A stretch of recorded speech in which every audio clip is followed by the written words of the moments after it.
ભલે ઉગા બાણ બાણ તિહારા લવ ભામણા રેણ મરણ રી માણ નમાડી રાખજે કાશે પર આવું ઉગ્યો તું અડોડ ત્યાં તો ગરવર ગંધારા ગિયા સે દેવાય ત્રણ સુર જગમાં કરમી કાશે પર આવું તો ઉગે હું અચોક તારે ઉગ્યાનું આળહ નહીં પણ એમાં ચડું ને પડે જુગ કમણે કાશે પર આવું તો કે દાદર કે ડાકલા કે પૂજે પાખાણ પણ રાત ન ભાંગે રાણ કમણે કાશે પર આવું તો સૂરજ પ્રત્યક્ષ દેવ હૈ જગ વંદે પાખાણ ઈશ્વર કે ઉમૈયા સુણો એતા લોક અજાણ ભગવાન સૂર્યનું સ્મરણ કરીને ઘોડીને રમાડતો રમાડતો 20 વર્ષનો એક જવાન રાજા એ વયો જાય છે. છોટી લગામ મૂકેલી છે અને પ્રકૃતિને નિહાળતો નિહાળતો મસ્ત રાજા 20 વર્ષની ઉંમર છે અને ઘોડીની માથે વયો જાય. ફરાડ હું ફરાડ ફરાડ હું ફરાડ ફરાડ હું ફરાડ ફરાડ હું ફરાડ ઘોડી જાય.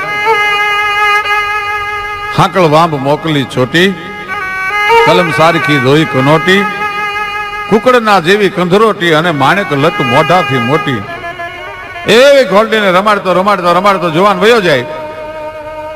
અને એમાં એક વાડમાંથી ઓચિંતાનું પંખી ઉડ્યું અને ઘોડી ફડકી. તાજણ કદી તપી જાય તો ફડકીને પાછી ફરે. અને એમાં ઘોડી ભડકી અને બગડતા બગડતા ધુમા પડ ભાગવા મંડાણી. અવાર ઘણો કહેવાળીમાં રાજા હાથ ફેરવતા જાય પણ ઘોડી થર નથી થતી. એમાં હાંકડી ગાળીનો રસ્તો આવ્યો અને 11 મૈયારણ્યો માથે મહિના માટલા વહી આવે છે. હજી જુવાન હાકલ કરે બાપા મારી ઘોડી ભડકી છે, તમે રસ્તાથી એક બાજુ વયા જાઓ, ક્યાંક તમને લગાડી ન દે. પણ ત્યાં તો ઘોડીએ 11 મૈયારણ્યોને ઝપટે ચડાવી માથેથી મહિના માટ ઢોળાઈ ગયા. ઘોડી આગળ નીકળી ગઈ. આજ પહેલી વાર ભગવાન કૃષ્ણ પછી ધરતી અને ગોરહનું મિલન થયું હતું. તાજણ કદી તપી જાય તો ફડકીને પાછી ફરે પણ કુળ ટારડા ના હોય તો કેળા પકડે કાગડા. તાજણ કદી તપી જાય તો ફડકીને પાછી ફરે. મૈયારણીની આરે ઝપટે ચડેલી ઘોડી ઉપરથી અવાર પડી ગયો છે અને આગળ જઈ અને ઘોડી જાતવંત ઘોડી અને ખબર પડી મારો અસવાર પડી ગયો છે એટલે પોતે પાછી વળી અને જ્યાં 11 મૈયારણી પડી છે અને ઓલો જુવાન પડ્યો છે એની પાસે ઘોડી આવી છે રમતી રમતી. એમાં 10 મૈયારણીઓનું ને શરીરે લાગ્યું છે. એક મૈયારણીને ઘોડીની કપાળમાં ડાબ લાગી છે, લોહીની ધાર થાય છે. 10 મૈયારણીઓ રોવે છે અને એક મૈયારણ ઝીણા ઝીણા ઝીણા ઝીણા દાંત કાઢે છે. મરક મરક મરક મરક મરક મરક દાંત કાઢે છે.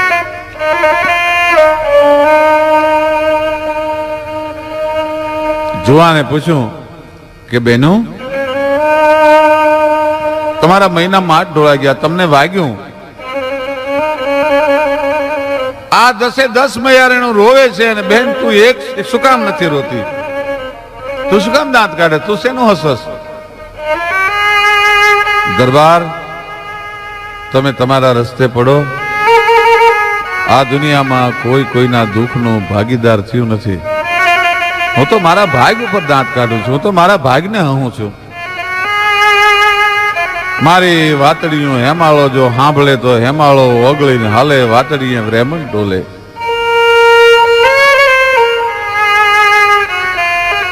મારી વાતડીઓ મહેરામણ સાંભળે તો મહેરામણ માજા મેલે, વાતડીએ રેમણ ડોલે. ના પૂછો દાદેલા દલની વાતું, વાતડીએ મારે રેમણ ડોલે. દરબાર તમે તમારા રસ્તે વયા જાઓ, હું તો મારા ભાગ મારી કઠણાઈને દાંત કાઢું છું. ના બેન તમારે વાત કરવી પડશે. તમે આ મરમ શું છે? તમે શું કામ હસો છો? શું કામ દાંત કાઢો છો? મૈયારણે કીધું કે ભાઈ એ વાત એમ ઉભા ઉભા સંભળાય એવી નથી. અને જુવાને છીપરની માથે આસન લીધું. ભાઈ છીપરની માથે આસન લીધું ને આયા મૈયારણે વાતની શરૂઆત કરી. તો સાંભળી લો રાજા, તમારી વાત સાંભળવી છે ને, હું શું કામ દાંત કાઢું છું? તો કે હા, આજથી 20-22 વર્ષ પહેલાની વાત છે. અમારા દેશનો રાજા યુદ્ધમાં કામ આવી ગયો. પોતાના 6 મહિનાના દીકરાને મેલી અને રજપૂતાણીએ જૌહર કર્યું.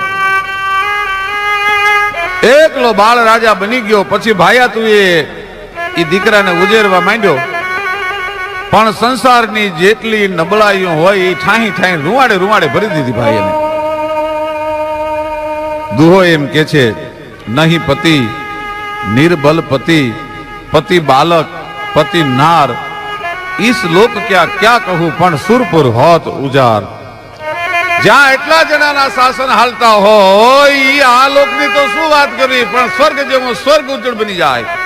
નહીં પતિ જેનો કોઈ ધણી ન હોય, નહીં પતિ નિર્બલ પતિ જે રાજનો પતિ નિર્બળ હોય, રાજા નિર્બળ હોય, પતિ બાળક રાજા બાળક હોય, અને પતિ નાર અને શાસન કરતા જે ઘરમાં સ્ત્રી હોય, ઈસ લોક ક્યાં ક્યાં કહું સુર પર હોત ઉજાર.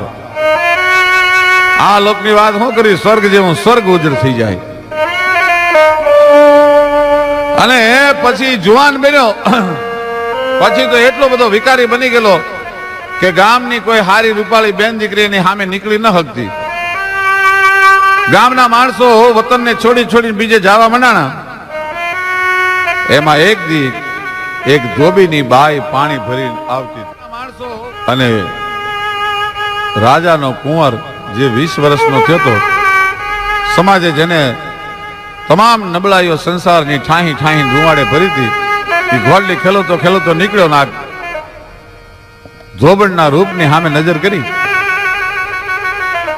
પણ લંબ નેણી લજા ઘણી જેના પોચા પાતળિયા સર્જન હારે સર્જિયા દુનિયામાં એવી ખોખ જ કામનિયા.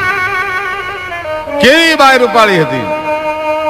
ઉગતો આંબો, રાણ કોલંબો, બારવટિયાની બરસી, જૂની વાડીનો ભડકો, ભાદરવા મહિનાનો તડકો, પૂનમનો ચંદ્રમા, હોળીની જ્વાળા, હંકેલો તો મુઠ્ઠીમાં હમાય અને ઉડાડો તો આભમાં જાય.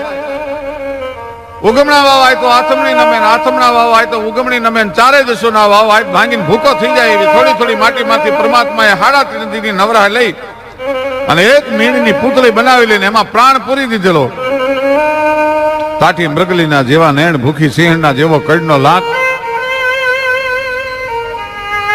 દીવાના સગ જેવું જેનું નાક, ચંદનના ઝાડવાની માથે શેષનાગ ઝપાટા ખાતો હોય એવો કડથી ઢળતો જેનો ચોટલો, આઠમનો ચંદ્રમાં બરોબર મધ્ય આપમાં આવીને ઉભો રહી ગયો એમ જળલાટ કરતો, અડધે માથે કપાળ, સારામાં સારા ઝવેરીને ત્યાંથી લાવી, હાચા મોતી લાવી અને ખરલમાં એનું ઘૂંટી ઘૂંટીને એનું રેડવું કરી અને એક એક આંખમાં આડો દોબો છાંટી દીધું હોય એવી ઝવેરાત વાળી આંખ્યું. અને નજર પડી એની માથે, શા રૂપ દીધા છે, સ્વરૂપ દીધા છે વાંભને નો ચોટલ ઝૂલે, જાણે શીતળ ચંદન ડાલે, કાળુડો કોઈ નાગ ઝૂલે. અન ચાંદની ચાંદા સગીત બેઠી એના મુખ તણે મરકલડે, એના મુખ તણે મરકલડે, શારૂપ દીધા છે. રૂપની સામે નજર બનાવી. ઘણી વાતો એવી હોય છે કે માણસ મોઢાથી બોલે નહીં પણ આંખ કહી દેતી હોય છે. હર્ષ વિષાદ આળસ અમલ ક્રોધ હેત અહેત મન મહીપ કહે આચરણ દ્રગ દિવાન કહી દે. જુવાન રાજાની આંખમાં વિકાર અંજાણેલો જોયો, બાઈ મંડી ફફડવા. દફેરનો હાંડિયો જોઈને હરણનું કાળજું ફફડે એમ બાઈ થડક થડક થડક ફફડવા મંડી. પોતાના ધણીને બોલાવીને એટલું કીધું કે આજ રાજાનો કુંવર નીકળ્યો તો અને મારી સામે 3 વાર જોતો ગયો છે, મારી આબરૂ સલામત નહીં રે. આપણે ક્યાંક વયું જવું જોઈએ, આપણે ક્યાંક ભાગી જવું જોઈએ. અરે ગાંડી, સત્તાની આગળ સાળ પર શું કરે, ભાગી ભાગીને આપણે કેટલા જાશું. કે તારે ના આવવું હોય તો કાંઈ નહીં, પણ હું મારી આબરૂને નહીં જવા દઉં. એ હજી 2 વચ્ચે ચર્ચા હાલે છે. રાતનો ગજર ભાંગ્યો છે કે આ બારણે ટકોરા થયા. જુવાન રાજાના માણસો આવ્યા, બાઈને ઉપાડી અને રાજાની સામે હાજર કરવામાં આવી, પણ બાઈએ સ્ત્રી ચરિત્ર અપનાવ્યું. ભાઈ સામે દારૂનો સિંહો પડ્યો તો એમાંથી લઈ અને એક પછી એક પ્યાલીઓ હિંડોળા ખાતે રાજાને પાવા માંડી અને કહેવા માંડી કે અમારે બાયુ માણાને મોઢે તાળા હોય, દરબાર તમારે હિંડોળા ખાતે હિંચકવા આવવાના તો મારા હૈયામાં ઘણા કોડ હતા. ઓડિયામાં મંડી આંગળીઓ ફેરવવા અને દારૂ મંડી પાવા. એક પ્યાલી, બીજી પ્યાલી અને 10 પ્યાલીઓ જેમ રાજાના પેટમાં ગઈ ત્યાં ગાડવો ખડી ગયો. ડોક નાખી દીધી રાજાએ અને બાજુમાં તરવાર પડી હતી, કોટી છોડી મ્યાનનો ઘા કરી અને લોટકો કુંભાર ચાકડાની માથે દોરો મૂકીને માટલું ઉતારી લે. એટલી સહજતાથી બાઈએ ધોબણે એમ કહેવાય છે કે રાજાનું માથું ઉતારી લીધું અને ત્યાંથી ગડગડતી દોટ મૂકી. ભાઈ પોતાના 6 મહિનાના દીકરાને લઈ અને ગાંડી થઈ ગયો, ભાગવા મંડી. બાઈ ભાગતા ભાગતા ભાગતા ભાગતા વેગગાવનો પંથ કાપ્યો, થાકીને લોથપોથ થઈ ગઈ છે. ઘોર જંગલ આવ્યું, વડ વડ વાઈએ જકિયા, અળસર ટકિયા આણ, મેલી અને જટા મોકલી, કોઈ જડધર ઉભા જાણ. એવા ઘોર જંગલમાં બાઈ થાકીને લોથપોથ થઈ ગઈ છે. એને એમ થયું કે હવે અહીંયા રાજાના માણસો નહીં આવે, એટલે પોતાના આ દીકરાને બાજુમાં હુરાવી અને ધરતીની માથે પોતાના હાથનું ઓસીકું કરીને પણને લાંબુ કર્યું, પણ નીંદર પથ્થર ન ગણે. નીંદર લાગી ગઈ.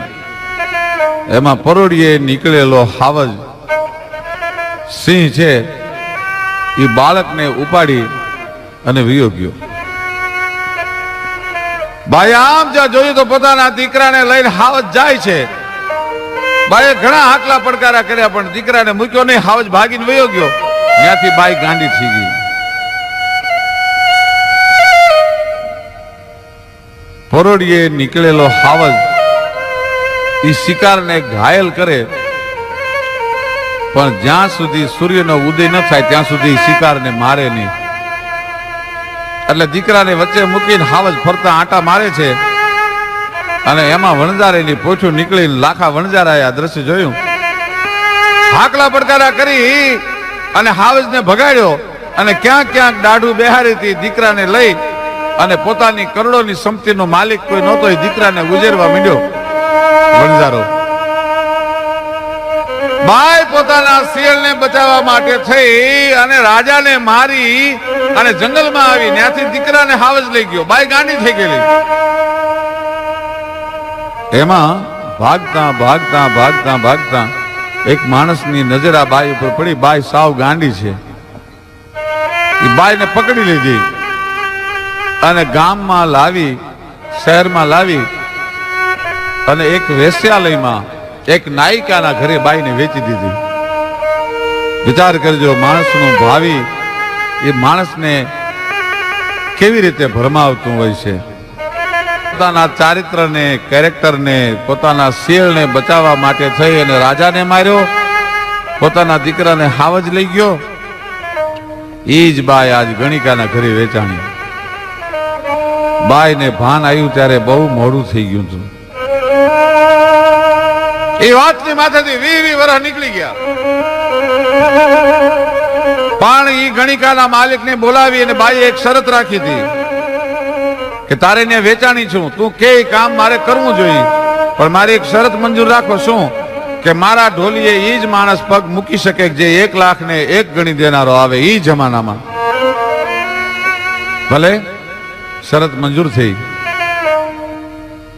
અને આ તો પછી ધોબણ મટી ગઈ હતી. પોતાના દીકરાને હાવજ લઈ ગયો એટલે અંદરથી જનેતા મટી ગઈ હતી. પણ જગદંબાની ઉપાસક બની ગઈ હતી. ભાઈ રોજ માતાજીની પ્રાર્થના કરે. આકાશ પાતાળ તું ધર અંબર નાગ સુર નર પાજ નભે દિગ્પાલ દિગંબર નાટ કી ડુંગર સાત ખિસાયર તેણ સમય નવનાથ ગને નર 64 નારી હાથ પસારીએ તેમ હરી રવરાજ રવસીએ જગત બ્રહ્મસિંહ વકળ વેસીએ ઈશ્વરી માડી વકળ વેસીએ ઈશ્વરી. માતાજીની પ્રાર્થના કરતા કરતા ખુદ જગદંબા જેવી બની ગઈ હતી. 20-20 વર્ષના વાણા વાઈ ગયા, કોઈ 1 લાખ રૂપિયા દેનારો ન આવ્યો. માતાજી અત્યાર સુધી બાઈની આબરૂને સલામત રાખી છે, પણ એમાં એક દીવે વાયટું ચડી ઓરડા છે એ દીવાથી જોળમળ થવા મનાણા અને આભલા વાળા ચાકડા ચંદ્રવા ઓરડામાં ચોડ્યા હતા. એમાં 1000 દીવડા સામે પ્રગટાવ્યા હોય એવા પ્રતિબિંબ મીંડ્યા પડવા. ત્યારે એક માણસે આવીને ખબર આપી, ભાઈ આજ તને 1 લાખ ને 1 ગણી દેનારો આવ્યો છે. આજ 1 લાખ ને 1 ગણી દેનારો આવ્યો છે. જુવાન છે, 20 વર્ષનો છે, વણજારો છે. ભલે ભાઈ, જેવી માતાજીની મરજી, જેવી પરમાત્માની મરજી. જુવાન આવ્યો, ઢોળિયા માથે બેહાર્યો અને બાઈ અંદરથી મની 9 લાખ લોબડિયાળીની પ્રાર્થના કરવા ગયા. ભગવતી, હે જોગમાયા, હે પરમાત્મા, 20 વર્ષ મારી આબરૂ રાખીને આજ મારી આબરૂ જવા દઈશ. અંદરથી પોકાર મીડો ઉઠવા ભાઈ, આંખમાંથી આહુડાની ધાર થવા માંડાણી. ના અર્શ કો હિલા દે વો ધુઆ ધુઆ નહીં હે, હયા હયાતા ભાવથી જો કરો હાકલો ઢીંગલું ચીથરા તણું ધૂણે ભાઈ. બ્રહ્માંડ ખળભળી જાય અંદરની દુઆથી. જુવાન આવ્યો, બેહાર્યો, હાથમાં તેલનું કંચોળું લીધું અને જુવાનના ઓડિયામાં તેલ મંડી નાખવા. તેલ નાખતા નાખતા ઓડના ઓડિયા ઊંચા કર્યા અને રૂપિયા લાખું જોયું અને ત્યાં તો બાઈના મોઢામાંથી હાકલ નીકળી ગઈ, બેટા. એ બેટા શબ્દ સાંભળતા ગીરનો હાવજ જેમ કંદરામાંથી ઠેકીને હેઠો પડે એમ પલંગ ઉપરથી જુવાન ઉતરી ગયો. ગડગડથી દોટ મૂકી પોતાના વણજારાના તંબુ પડ્યા છે એના બાપને લાખાને જગાડી. જુવાન એટલું કહે છે કે બાપુ આજ સાચું કહી દો, હું કોનું સંતાન છું? ના બાપ, તું મારું સંતાન છો. બાપુ સાચું નહીં કહ્યું તો પેટમાં કટાર ખાઈને હમણાં હું મારા પ્રાણ કાઢી નાખીશ. બેટા, આજથી 20 વર્ષ પહેલાની વાત છે. અમારું મોવાડું જંગલમાંથી નીકળ્યું હતું, તને હાવજે પકડ્યો તો. હાવજે ક્યાંક ક્યાંક દાઢું બેહારી હતી, અમે હાકલા પડકારા કર્યા, હાવજ વયો ગયો અને અમારી કરોડોની સંપત્તિનો કોઈ માલિક નહોતો એટલે ઉજેરીને તને મોટો કર્યો. બાકી તારા માવતર કોણ છે એ તો અમને ખબર નથી. આ જુવાનને એમ થયું જે બાઈના ઢોલીએ ગયો હતી નક્કી મારી માં જ હોવી જોઈએ. પડ ભોગ ભૂપત નોય ભૂંડા માં તણે સર માંડલે, હું મારા માના ઢોલીએ ગયો. અને પાછી દોટ કાઢી આવ્યો. આવી અને પોતાના કમરપટ્ટામાં 2 કટારો હતી આપમાં ઉલાળી અને પોતાના પેટમાં ઝીલી લીધી. આંતરડાનો ગોટો બહાર નીકળી ગયો અને તેદી બાઈએ ગણિકાના માલિકને બોલાવીને એટલું કીધું, ભાઈ મારા શિયાળને બચાવવા માટે રાજાને માર્યો, મારા દીકરાને હાવજ લઈ ગયો. આજ 20 વર્ષે મને મારો દીકરો મળ્યો, એ આવા સ્વરૂપે મળ્યો. આજ મારા દીકરાનો મેં ભોગ લીધો, હવે કેટલાક ના હું ભોગ લઈશ. એક કામ કરો, મને ચિતા ખડકાવી દો. મારે મારા દીકરાનું શબ ખોળામાં લઈ અને સતી થઈ જવું છે. નદીમાં બાઈની ચિતા ખડકાણી. જીવતે જીવ પોતાના દીકરાને ખોળામાં લઈ અને અગ્નિ સંસ્કાર કરવા માટે, જોહર કરવા માટે બાઈ બેઠી. જોહર કરવા માટે બાઈ બેઠી. ચિતાનો જાડ જાડ જાડ જાડ જાડ અગ્નિ પ્રજ્વલિત થયો. જગદંબાના જાપ જપાય છે. ચોમાસાનો સમય. હજી બાઈને અગ્નિની જાળ લાગે ન લાગે એ પેલા તો હાકલાને પડકારા થયા કે ભાગી જાઓ, નદીમાં પૂર આવે છે. અને બાઈ હળગે પેલા નદીના પૂરમાં લોઢે લેવાણી થાય. પણ દુખિયા હોય છે અને નદીના પૂરે નથી હંગરતા. એ બાઈને ઓવાળે કાઢી નાખી. ગોવાળિયા ભેહું ચરવા આવ્યા હતા, બાઈની નાડ હાથમાં લીધી, થોડા થોડા શ્વાસ હાલે છે. નેહડે લઈ ગયા. નેહડે લઈ જઈ અને એ બાઈને તપાડી અને બેઠી કરી. 10 દિવસ સુધી બેઠા બેઠા એના રોટલા ખાધા પછી બાઈએ એમ કીધું, ભાઈ મને મફતનું ખપતું નથી, મને કઈ કામ કરવા દો. કે બેન, તને બહુ જો થાતું હોય તો અમારી બેનો દીકરીઓ સામેના નગરમાં મય વેચવા જાય છે, એની ભેળી મય વેચવા જા. હે રાજા, મારા જીવતરમાં એટલા એટલા સુખના માટલા ઢોળાઈ ગયા એમાં આજ તારું ઘોડું ભડક્યું, મને કપાળમાં ડાબ લાગી અને આજ મારે રોવું છું. નૃપ મારે ચલી અપને પીયું પે પીયું નાગ દેશો દુઃખ મેં ફરી હું. સુત બાગ કહ્યો ગઈ ભાન સબે ગનિકા ઘર વાસ કરી વસી કરી હું. નૃપ માર ચલી અપને પીયું પે પીયું નાગ દેશો દુઃખ મેં ફરી હું. સુત બાગ કહ્યો જર બેકુ ચલી નદી પૂર બેઠો નિકસી તરી હું. અને મહારાજ અબે તો અહીર ભજી અબ સાસ કો સોસ કહા કરી હું. હે મહારાજ, એમાં આજ તારું ઘોડું ભળકે અને મારું મહિનું માટલું ફૂટી જાય, એમાં મારે રોવું છું. હું દાંત એટલા માટે કાઢું છું, એ ધોબાણ, એ મૈયારણ, એ બીજી કોઈ નહીં, એ હું પોતે છું. ત્યારે કવિને લખવું પડે કે ભાવિના ગર્ભમાં જે છુપાણેલું હોય છે એને દુનિયા નથી ઓળખી શકતી. પણ એરુને જોને એરુને મળ્યો ગાર અને ઓલો માર્ગ નીકળવા મળ્યો. એ એમાં મહેનત બડ મોરાર, એ પછી ઓલું કિસ્મત મોટું કાગડા, એનું કિસ્મત મોટું કાગડા.